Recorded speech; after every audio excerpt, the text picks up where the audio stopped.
আসসালামু আলাইকুম সবাই। আমরা বিশ্বাস করি যে দেশের এবং ক্রিকেটের আপনাদেরকে খুব গুরুত্বপূর্ণ একটা অংশ ভাবি আমরা, এই জন্য যে আপনাদের মাধ্যমে মানুষ, সাধারণ ক্রিকেটের যারা সমর্থক আছে, যারা ক্রিকেটকে ভালোবাসে, তারা ক্রিকেট আপনাদের নিউজের মাধ্যমে, আপনাদের সংবাদের মাধ্যমে তারা চিন্তা করতে পারে বাংলাদেশ ক্রিকেট নিয়ে, তাদের স্বপ্ন সেট করতে পারে আপনাদের মাধ্যমে। আপনাদের যে কন্ট্রিবিউশন সোফার, আমরা আপনাদের কৃতজ্ঞতার সাথে স্বীকার করছি আপনাদের কন্ট্রিবিউশন বাংলাদেশ ক্রিকেটের জন্য। আজকে আমাদের এই ক্রিকেট বোর্ডের টেনিয়রের শেষ দিন আজকে, এবং শেষ দিন উপলক্ষে আপনাদের সামনে আমরা মুখোমুখি হয়েছি। আমি আমাদের ক্রিকেট বোর্ডের ভাইস প্রেসিডেন্ট এবং গেম ডেভেলপমেন্ট এবং ক্রিকেট অপস এর চেয়ারম্যান ফাহিম ভাই। আমার 4 মাস, ফাহিম ভাইয়ের কতদিন? 13 মাস। তো এই 4 মাস এবং 13 মাসের যে আমাদের অভিজ্ঞতা হয়েছে বাংলাদেশ ক্রিকেটের, আপনাদের কাছে আমরা তুলে ধরতে চাই আজকে। আমার টেনিয়রে কী কী হয়েছে এবং টোটাল এই 13 মাসে কী হয়েছে, আপনাদের যদি কোনো প্রশ্ন থাকে, এবং আগামীকালকে আমাদের এই যেহেতু আজকে শেষ হয়ে যাচ্ছে ক্রিকেট বোর্ডের টেনিয়রটা, আপনাদের যদি কোনো প্রশ্ন থাকে আপনারা প্রশ্নটা করতে পারেন আমাদের কাছে, এবং আপনাদের সব জায়গায় আপনাদের সহযোগিতা কামনা করছি। 4 মাস আপনাদের দৃশ্যমান ছিল মেইন কাজ যেগুলি আঞ্চলিক ক্রিকেট সংস্থা এবং আপনার ফ্যাসিলিটিস ডেভেলপমেন্ট, সেই কাজগুলো করতে পারেননি বা সময়ের স্বল্পতার কারণে। সেটা এখন আপনি যে নতুন মেয়াদে প্রেসিডেন্ট হচ্ছেন, সেই প্রেসিডেন্সিতে আপনি কি এই কাজগুলো করতে পারবেন কিনা?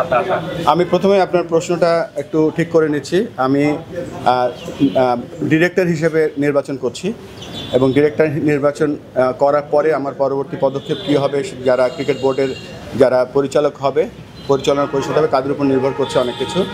আর এই গত 4 মাসের যে আমার অভিজ্ঞতা আছে, সেই অভিজ্ঞতাটা আমি বাংলাদেশ ক্রিকেট বোর্ডের যে সম্মানিত 10 জন ডিরেক্টর ছিলেন তাদের সম্পূর্ণ পুরোপুরি সহযোগিতা, প্লাস ক্রিকেট বোর্ডে যারা কর্মচারী কর্মকর্তা আছে সকলের সহযোগিতায় আমরা বেশ কিছু সাফল্য পেয়েছি।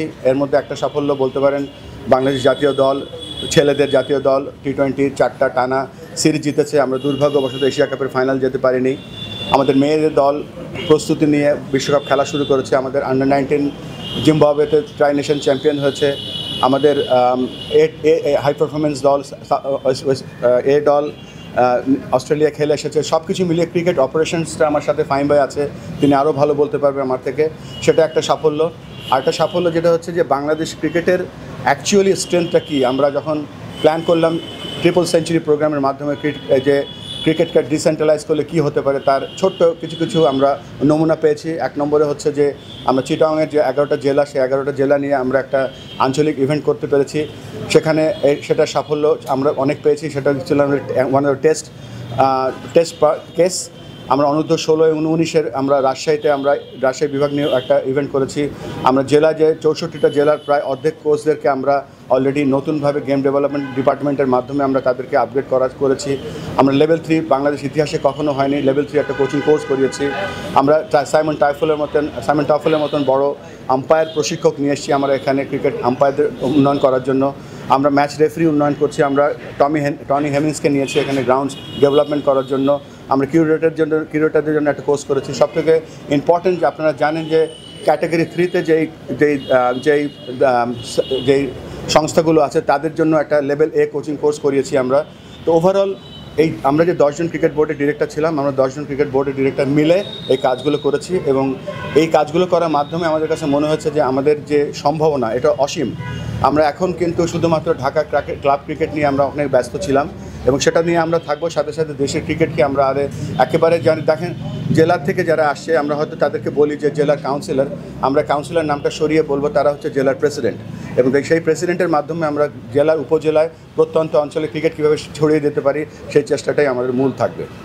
48টা ক্লাব ব্রিফিং করেছে, সেখানে তারা বলেছে যদি নির্বাচন স্থগিত করা না হয় সেক্ষেত্রে তারা সব ধরনের ক্রিকেটকে বর্জন করার একটা বিষয় বলেছে। এইটা নিয়ে 3টা শর্ত আছে ওখানে। হ্যাঁ, সেখানে এটা আমাদের হাতে কিছুই নেই, এটা নির্বাচন কমিশন, এবং আপনারা জানেন যে মাননীয় জজ বা ঢাকা আমাদের যে জুডিশিয়াল ডিপার্টমেন্ট সেখানে তারা গিয়েছে, সেটা আমাদের হাতে কিছু করার নেই। আমরা সবাইকে বোঝাবো হাউ ইম্পর্টেন্ট ইজ ক্রিকেটার্স এবং বাংলাদেশের ক্রিকেট। 23 জন ডিরেক্টর নির্বাচিত হয়ে আসেন দুজন এজেন্সি থেকে। কোন 23 জন আসছেন সেটা কিন্তু আমরা অনেক আগে থেকে জানি। আপনি বললে আমি নামও বলে দিতে পারবো কারা কারা আসছে। আপনি যে প্রেসিডেন্ট হবে সেটাও সবাই জানেন, তারপরে আপনি বলছেন যে আপনি জানেন না। সেক্ষেত্রে হচ্ছে আসলে এটা কতটুকু আসলে যুক্তিসঙ্গত হলো, কিংবা আসলে কতটুকু আপনাদের দুজনেরই আসলে পুরো ব্যক্তিত্ব সম্পন্ন হিসাবে আমরা জানি। আপনারা ইলেকশনটাকে কীভাবে নিচ্ছেন? ইলেকশন তো ইলেকশনই, আমাদের কিছু কিছু জায়গা আছে, একজন আমি প্রতিনিধি বা নির্বাচন করছি, আমার একটা রোল ছিল সেখানে। বাংলাদেশে ক্রিকেট বোর্ডের যে কনস্টিটিউশন আছে, কনস্টিটিউশনের মধ্যে থেকেই আমরা সব করেছি। এবং একটা জিনিস ক্লিয়ার করতে চাই আপনাদের কাছে, এখানে আমার একটা চিঠির বিরুদ্ধে একটা রিট হয়েছিল, এবং সেই রিটটার কারণটা ছিল যে আমি একজন ক্রিকেট বোর্ডের সভাপতি, এবং সেখানে যখন আমার বরাবর চিঠিগুলো এসেছিল, এবং সেই চিঠিতে কিন্তু ক্লিয়ারলি বলা ছিল যে বাংলাদেশ এই ইলেকশনের 3টি গুরুত্বপূর্ণ জায়গা। একটা হচ্ছে যে জেলা এবং বিভাগীয় ক্রীড়া সংস্থার যিনি সভাপতি তিনি হচ্ছেন জেলার সাধারণত জেলা প্রশাসক হয়ে থাকেন, তিনি সই করবেন। একটা জেলা ক্রীড়া সংস্থা যেহেতু নেই, এখন একটা অ্যাডহক কমিটির মধ্যে আছে, এবং অ্যাডহক কমিটির মধ্যে একজন ক্রিকেটার হতে হবে বা ক্রিকেট সংশ্লিষ্ট ক্রিকেটের অর্গানাইজার হতে হবে। যখন আমি এই লিস্টটা পেলাম ইনিশিয়ালি, তখন দেখলাম মাত্র 3 জন কোয়ালিফাই করেছে, এবং 3 জনের মধ্যে একজন ছিল শরীয়তপুরের, একজন ছিল জামালপুরের, আর একজন সম্ভবত আর ভুলে গিয়েছি কে। সো এই 3 জন নিয়ে তো আর ইলেকশন করা সম্ভব না। তখন আমি বাধ্য হয়ে চিঠিটা দিয়েছিলাম কনস্টিটিউশনে যে ধারাগুলো আছে সেগুলোর উপরে বেস করে, এবং তার পরবর্তীতে সেটা কোর্টে রিট হয়েছিল এবং সেটা আজকে ক্লিয়ার হয়ে গেছে। সো এই আর নির্বাচন এমন একটা জিনিস যে নির্বাচনটা করার জন্য অনেক আমরা দেখেছি যে বেশ কিছু জায়গায় আমার শরীরের উপরে অনেক কিছু এসছে, আমার নামে অনেক কিছু এসছে, এবং এটা আমি এটা আমি এটা প্রোটেক্ট করতে চাই বা আমি ডিফেন্ড করতে চাই যে I was always within the constitution. আপনাদের এখন যে তামিম ইকবালরা ইলেকশন থেকে প্রত্যাহার করে দিয়েছে, তারা একটা প্রথমে এনভায়রনমেন্ট ছিল একটা কম্পিটিটিভ ইলেকশন হবে যেমন কম্পিটিটিভ ম্যাচ হয়, কিন্তু সেই জায়গায় কম্পিটিটিভ না হয়ে এখন তো বয়কটেড ইলেকশন হয়ে গেল। তো এই বয়কটেড ইলেকশনটাতে আসলে ক্ষতিগ্রস্ত কারা হলো, ক্রিকেট হলো না মানে সংগঠকরা হলো? আমি এখনও এটা সম্পূর্ণ যে বয়কট করছে বা যে এখানে আসছে না, এটা তাদের ব্যক্তিগত ব্যাপার। আমি উইদিন দ্য কনস্টিটিউশন যেটা ঘটতে চাচ্ছে নির্বাচন কমিশনের আন্ডারে, আমি তার মধ্যেই থাকতে চাচ্ছি, এবং তার বাইরে আমি কোনো কথা বলবো না। আপনি কিন্তু আগে খবর মাধ্যমে বলেছেন যে ক্রীড়া উপদেষ্টা চাইলে আপনি নির্বাচন করবেন না, তো মানে এটা কি আপনার মনে হয় যে এই ব্যাপারটা আসলে প্রশ্নবিদ্ধ বা এখানে প্রভাব বিস্তার সুযোগ থাকে? কারণ ক্রীড়া উপদেষ্টা চাওয়ার তো আসলে এখানে কোনো ব্যাপার নেই, কারণ এটা একটা প্রসিডিওর, আপনি যেটা বলছিলেন যে প্রসিডিওর মেনটেন করে সব কিছু হবে। কিন্তু অনেক প্রশ্ন উঠেছে ক্রীড়া উপদেষ্টা হস্তক্ষেপ নিয়ে নির্বাচন হওয়ার হচ্ছে কিনা শুধু, তারপর কি মনে হয় যে আপনার ওই কথাটা থেকেই এই সব কিছু সূত্রপাত হতে পারে? আমার কাছে আমার এক্স্যাক্টলি মনে নেই আমি কবে বলেছি যে ক্রীড়া উপদেষ্টা আমাকে রিকোয়েস্ট করেছে, বা ক্রীড়া উপদেষ্টা আমাকে সবসময় সহযোগিতা করেছে এই কাজটা, আমি যে 10 ইয়ারটা কাজ করছিলাম। সো এখানে আমি তাকে একটু ধন্যবাদ দিতে চাই আরেকটা ব্যাপারে, তিনি একজন মন্ত্রী পদমর্যাদার মানুষ, তিনি বিভিন্ন ক্যাম্পে, আপনি বলছিলেন যে বিদ্রোহী দল বা যারা বয়কট করেছে, আমি নিজে জানি যে রাত বিরাত সে বিভিন্ন জায়গায় তিনি গিয়েছেন এবং চেষ্টা করেছে একটা সুষ্ঠু নির্বাচন শুধু না, একটা ভালো বোর্ড যেন আমরা তৈরি করতে পারি। আর এখানে আমার কাছে ইনফ্লুয়েন্স কিছুই মনে হয়নি। আমার কাছে যেটা মনে হচ্ছে বাংলাদেশ ক্রিকেটের জন্য আই নিড টু কন্টিনিউ, এবং আমাকে যারা ভোট দিচ্ছেন বা ভোট দিবেন না, বা আপনারা যারা আছেন যদি মনে করেন যে I am not good enough, আমি চলে যেতে আগ্রহী আছি any time, but at the same time আমার একটাই লক্ষ্য বাংলাদেশ ক্রিকেট। বুলবুল ভাই, তামিম ইকবাল সহ ক্লাবের অনেকেই শুরুতে আপনার টাকাটাকে একটা আস্থার জায়গা ছিল, পরবর্তীতে আমরা দেখলাম একটা অনাস্থার জায়গা তৈরি হয়েছে, তারা সরে দাঁড়াচ্ছেন। এই তাদের স্ট্যান্ডটাকে কীভাবে দেখেন? একই সঙ্গে ফারুক আহমেদকে এই ইনভলভমেন্টে কীভাবে দেখেন? এটা একটা প্রক্রিয়া, এবং এই জার্নিটার ভেতরে আমি অংশগ্রহণ করিনি, কেননা আমি অংশগ্রহণ করছি এইটুকুই আমি ডিক্লেয়ার করছি। সাথে সাথে ডাবল রোল ছিল এখানে কিছু। বাংলাদেশ জাতীয় দল এশিয়া কাপ খেলতে গিয়েছিল, বাংলাদেশ ক্রিকেট দল এখন আফগানিস্তানের সাথে সিরিজ খেলছে শারজাতে, মেয়েদের দল বিশ্বকাপ খেলতে গিয়েছে, এবং আমাদের অন্য ক্রিকেট বোর্ডের যে অর্গানাইজেশনের যে কাজগুলো আছে সেগুলো নিয়ে আমি ব্যস্ত ছিলাম। ভাই, যদি ক্লাবগুলো শেষ পর্যন্ত লিগে না খেলে বা লিগে অংশগ্রহণ না করে, সেক্ষেত্রে আপনার বিকল্প কী করার চিন্তা? যেহেতু আপনি বলছেন হয়তো এখন ডিরেক্টর হিসেবে ধরছি, ডিরেক্টরদের ভোটে কালকে হয়তো আপনার সন্ধ্যায় প্রেসিডেন্ট হবেন, তো প্রেসিডেন্ট হলে সেই ক্ষেত্রে as a president, being a president আপনি কী উদ্যোগ নেবেন? দেখেন, বিশ্বযুদ্ধগুলো হতো না যদি কেউ চেয়ারে টেবিলে আলোচনা করতো। আমরা চেষ্টা করব আলোচনার মাধ্যমে সব কিছু ক্লিয়ার করতে। আমি আপনার কাছে একটু জানতে চাইবো যে বুলবুল ভাই শুরুতেই যেটা বললেন যে 4 মাস 8 মাস প্রায় 13 মাসের বেশি, আপনার কাছে জার্নিটা কেমন মনে হচ্ছে? মাসুম ভাই যেটা বললেন যে আপনাকে সবাই আমরা গুড ইমেজ হিসেবে চিনি, আপনার কাছে আসলে রোলার কোস্টার মনে হয়েছে কি? ধন্যবাদ। একেবারে যে মনে হয়নি তা নয়, কারণ যেরকম মানসিকতা নিয়ে প্রথমে শুরু করেছিলাম, প্রথম দিকে যথেষ্ট কঠিন ছিল পরিবেশ বা পরিস্থিতি, কারণ আমরা দুজনে ছিলাম মাত্র অভ্যুত্থানের পরবর্তী এনএসসির রিপ্রেজেন্টেটিভ, এবং তার আগের যারা ছিলেন তাদের মধ্যে আমাদের মধ্যে একটা দূরত্ব ছিল ইনিশিয়ালি। বাট কিছু সময় পরেই কিন্তু আমরা দেখেছি যে আমরা সবাই মিলে একসাথে কাজ করা শুরু করেছিলাম। বাট তবুও কিছু কিছু ব্যাপারে আমাদের মধ্যে আন্ডারস্ট্যান্ডিংয়ের অভাব ছিল, এবং যে কারণে যেভাবে যে স্পিডে আমরা কাজ করার কথা চিন্তা করেছিলাম, অ্যাটলিস্ট আমি চিন্তা করেছিলাম, সেটা অ্যাকচুয়ালি হয়ে ওঠেনি। তারপরে একটা সময় পরে যখন আমাদের নতুন প্রেসিডেন্ট মিনিস্টার বুলবুল এলেন, তারপরে বোধহয় আমাদের কাজের স্পিডটা অনেক বেশি ছিল, এবং আমার ধারণা যে আমরা অনেক কিছু অ্যাচিভও করেছি। এরপরে বেশ কিছু ব্যাপার আছে যেগুলি ভিজিবল, আবার বেশ কিছু ব্যাপার আছে যেগুলো ভিজিবল না। আমাদের সাথে সারা দেশের যে একটা নেটওয়ার্ক অলরেডি তৈরি হয়ে গেছে, 64টি জেলার সাথে আমাদের যে যোগাযোগ অলরেডি স্থাপিত হয়েছে, আমরা অলরেডি কীভাবে কী করতে হবে না করতে হবে নিয়ে যে বিষয় আলোচনা করেছি, এটা এই ইলেকশন নিয়ে না, তার আগে থেকে। সেটা বোধহয় একটা বড় অ্যাচিভমেন্ট, যেটা হয়তো কারোর চোখে এখনও পড়েনি। আমরা বিভিন্ন ইনফ্রাস্ট্রাকচারের ব্যাপারে কিন্তু সরকারের সাথে অনেক ব্যাপারে আলাপ করেছি, এবং অনেক ব্যাপারে আমরা এগিয়েও গেছি। আমার ধারণা আমরা যদি ইনশাআল্লাহ পরবর্তীতে আসতে পারি, আপনাদের সাথে দেখতে পারবেন, আমাদেরকে মাঠে দেখতে পারবেন আমাদের অ্যাচিভমেন্টগুলো, বিশেষ করে ইনফ্রাস্ট্রাকচারাল ডেভেলপমেন্টের ক্ষেত্রে 8টা বিভাগকে নিয়ে। তো আশা করি যে অনেক পরিবর্তন আসবে। বুলবুলের কাছে আমার আরেকটা কোশ্চেন, আপনি বললেন কিছুক্ষণ আগে media one of the stakeholder, আপনাকে ধন্যবাদ এই জন্য। আমরা আশা করবো যে মিডিয়াও আপনাদের সঙ্গে কমিউনিকেট করার মতো সক্ষমতা রাখবে। মোবাইল নাম্বারগুলি আমাদের হয়তো ব্লক, অনেকেরই ব্লক আছে, আপনি নিউ প্রেসিডেন্ট হলে আশা করি যে এই ব্লকগুলো ছুটে যাবে নিশ্চয়ই। না, ব্লক ট্লক কিছু না, আসলে আমার ওই কাজের যে পরিধি, আপনারা জানেন যে আমার এই বিসিবির বাইরেও কিছু আইসিসির কাজ থাকে, খুব গুরুত্বপূর্ণ কাজ।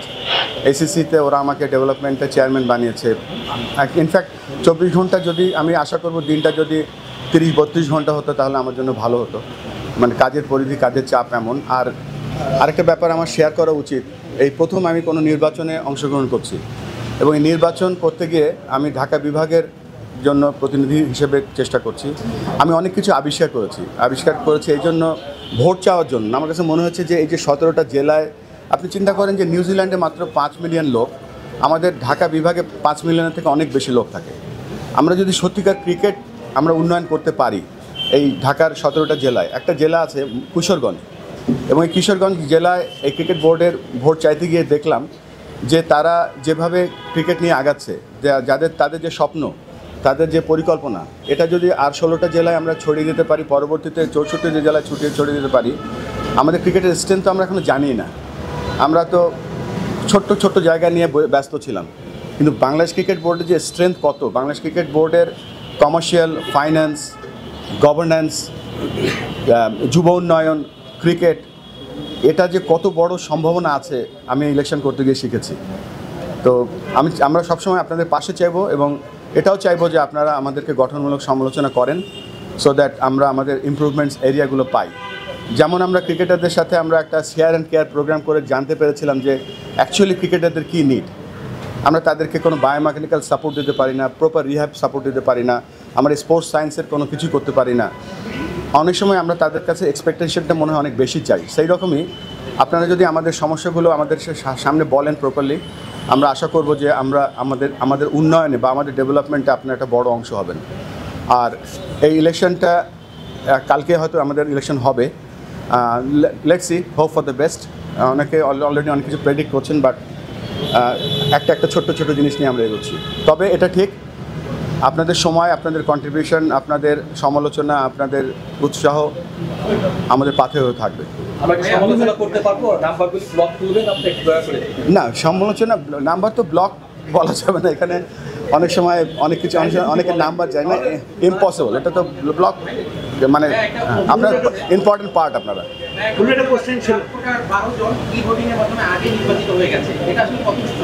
এটা আমি জানি না, এটা নির্বাচন কমিশন বলতে পারবে।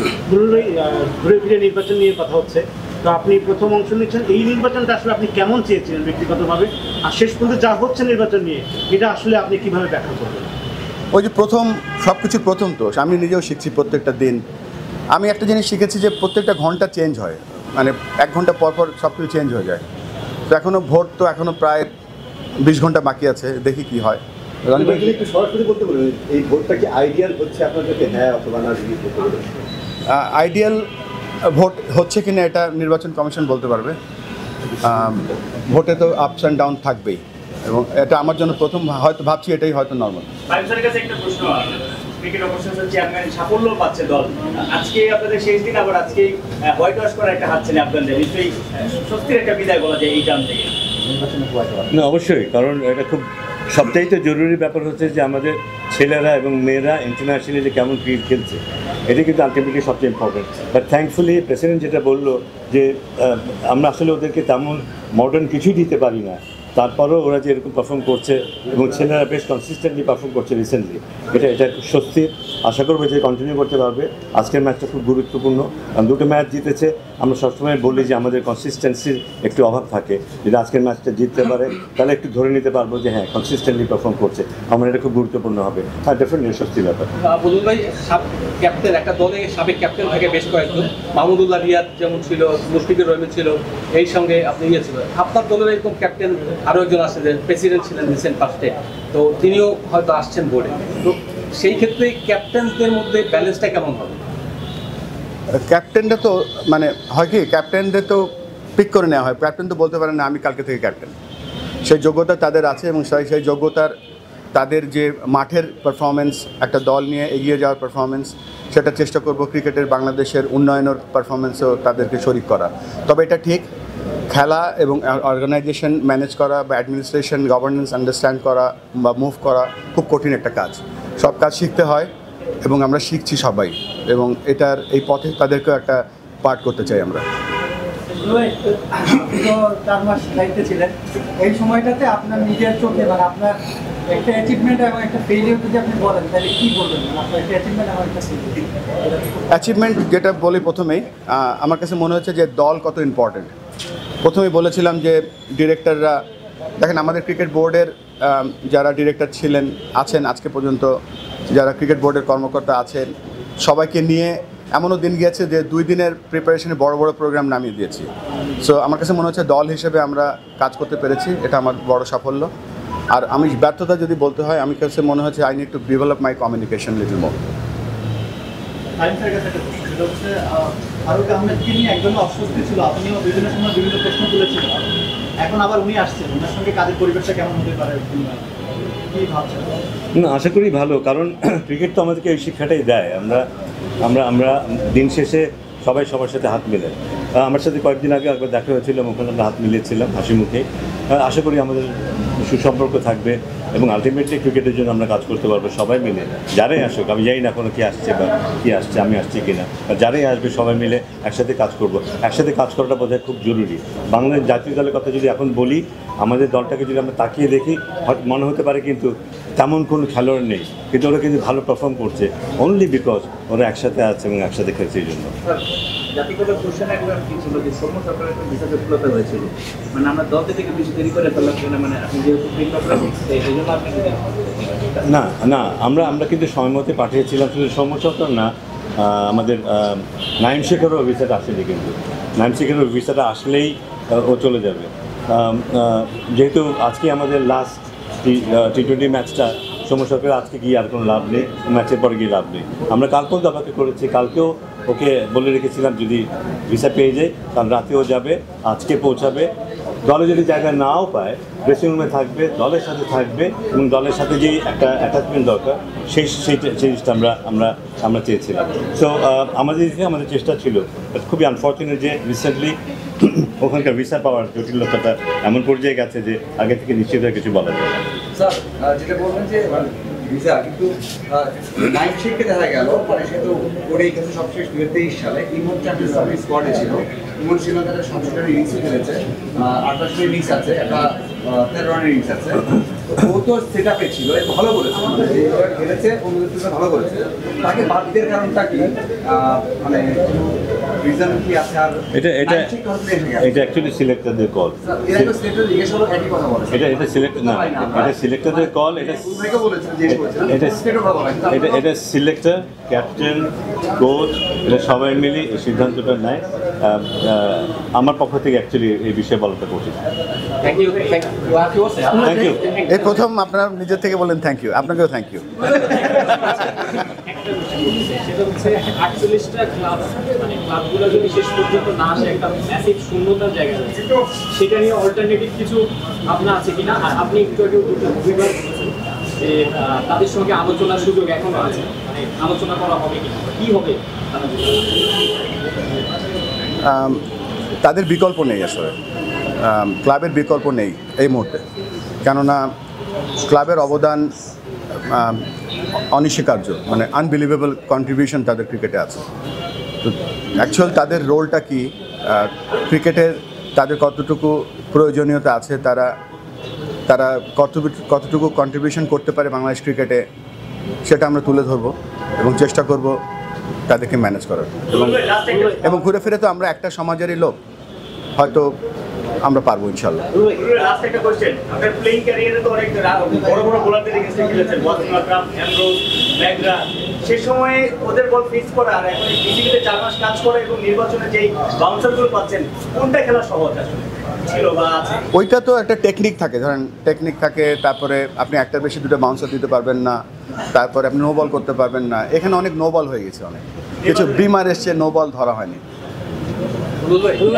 কনফ্লিক্ট অফ ইন্টারেস্ট বলে একটা ব্যাপার আছে, তো এই ব্যাপারটা ভারত ভাই যখন আসছিলেন এই প্রেসিডেন্ট হয়ে, তখন তিনি একটা বলেছিলেন যে যারা কনফ্লিক্ট অফ ইন্টারেস্ট করবে এইরকম জায়গা থেকে কখনোই মানে টলারেট করা যাবে না বা করবে না।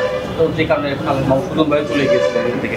তো সেই জায়গা থেকে এই বোর্ডে যারা আসবেন তাদের ব্যাপারে আপনার কতটুকু কনসার্ন থাকবে? আমার কাছে মনে হয় it's a very very valid question, যে সকলের একটা টার্মস অফ রেফারেন্স বা সকলের কিন্তু একটা ক্রিকেট বোর্ডের ডিরেক্টরদের কী কাজ করা উচিত, কতটুকু তাদের পরিধি থাকবে, তারা কি করতে পারবে বা পারবে না, এটা কিন্তু কনস্টিটিউশনে লেখা নেই।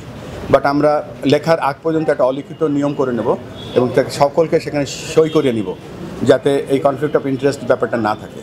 এবং চেষ্টা করব জিরো টলারেন্স থাকবে এই জায়গাটাতে, কেননা আমি যখন বোর্ডের বাইরে ছিলাম খুব সমালোচনা করতাম, এটা নাই ওটা নাই। তো আমি বাইরে থেকে যেগুলো দেখেছি সেগুলো চেষ্টা করবো ভেতর থেকে কাজ করার জন্য।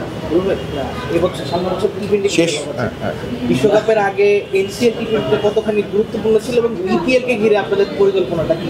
আরেকটা ব্যাপার, এনসিএল এর জৌলসটাকে এবার একটু কম মনে হচ্ছে কিনা সব কিছুর মাঝখানে? জৌলুসটা আমার কাছে মনে হয় যে আমাদের দেশের ক্রিকেট বোর্ডের নির্বাচন মনে হয় পৃথিবীর সেরা ক্রিকেট বোর্ডের নির্বাচন, এবং এই নির্বাচনটা এমন একটা জায়গায় দেখা গিয়েছে যে যেদিন বাংলাদেশ দুটো ম্যাচ, ছেলেদের ম্যাচও জিতেছে টি-20 আফগানিস্তানের সাথে, মেয়েদের দলও বিশ্বকাপে জিতেছে, কিন্তু নিউজ হয়েছে, মেন নিউজ হয়েছে নির্বাচনকে ঘিরে। সো এটা আপনাদের উপরে নির্ভর করছে, আপনারা কীভাবে এটা পপুলার করবেন। বিপিএল নিয়ে আপনাদের লিগটা হয়েছে ডিপিএল যে লিগটা হয়েছে সেখানে পেমেন্ট হিসেবে অনেক বড় ছিল, মানে আগে যা 20 লাখ টাকা হয়েছে গত বছর 2 লাখ টাকা, মানে দেখতে পাচ্ছেন এরকম ছিল। বা যে ক্লাবগুলোর অবস্থা ছিল, এবার অবস্থা যদি এমন হয় শুরুদিনের পরে ক্লাবগুলো, তাহলে অবস্থা বেশি খারাপ হবে। এই শুধুমাত্র 300 ক্রিকেটার না, যারা মানে ফ্রন্ট লাইনার বা ক্রিকেট তাদের ক্ষতি হবে। এটা কোশ্চেনের কোনো অপশন আছে কিনা? গত বছর হিউজ রিডাকশন হয়েছে, কেউ যদি না আসে রিডাকশন হবে, এটা আপনি কীভাবে ম্যানেজ করতে পারবেন? এটা তো আজকালকে নির্বাচন হোক ইনশাল্লাহ, নির্বাচন হওয়ার পরে এটা দায়িত্ব হবে ক্রিকেট বোর্ডের, ক্রিকেটারদের দেখে রাখার, এবং ক্রিকেট বোর্ড চেষ্টা করবে সেই ক্ষতিগুলো পুষিয়ে দেওয়ার জন্য। বিপিএলের মতোই হবে। এখন পর্যন্ত কোনো একটা নতুন বোর্ড আসলে সব যা আছে সব নর্মাল আছে।